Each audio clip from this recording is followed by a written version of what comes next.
La catena di plastica arrotolata al collo dal suo negozio non intende muoversi. Agostino, parrucchiere, titolare di un salone di bellezza di Corso Milano a Padova, dopo le nuove disposizioni anti-Covid del governo che prevedono per la sua categoria la riapertura dopo il 1 giugno, ha scelto un gesto di disperazione per protestare insieme al suo socio Stefano. Questa decisione li mette in ginocchio. Io devo far capire a queste persone che un'attività come la nostra, quando tira sulla serranda al primo del mese, ha dei costi fissi, perché siamo in 6 qui dentro, quindi 4 ragazzi che lavorano oltre a noi, di 18-20 mila euro al mese, okay?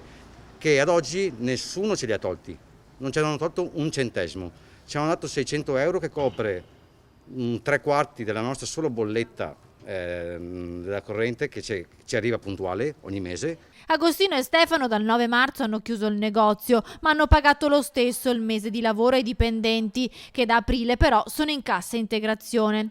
Il salone, dicono, è già pronto e attrezzato con dispositivi di sicurezza. Noi possiamo aprire domani mattina con mascherine, parafiato, abbiamo un dispenser con una colonnina per gel mani per sanificare per tutti i clienti, visiere per tutti i lavoratori di lavoro, kimoni usa e getta. Abbiamo tutto quello che ci serve per mettere in sicurezza noi, i nostri ragazzi, i nostri clienti e saremo più pericolosi noi che un autobus con 20 persone a bordo o un museo aperto.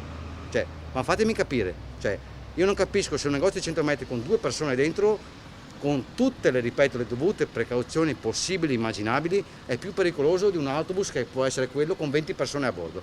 L'associazione dei commercianti del centro di Padova si è unita alla protesta dei 2 parrucchieri ed ha appeso drappi neri alle porte dei negozi. La riapertura per la vendita al dettaglio è prevista per il 18 maggio. Rispettiamo le regole, fateci però lavorare. Questo è il messaggio che attraverso i microfoni affidano alle istituzioni. E lavorare, ripeto, vuol dire tirare su questa la mattina e sapere che tu ogni mese hai 18 mila euro di costi e devi in qualche modo farli quadrare. Okay? E se questi signori pensano che io domani mattina vada in banca a fare un finanziamento o mutuo per pagare i debiti che loro mi stanno facendo fare o per pagare il loro alto stipendio, si sbagliano di grosso.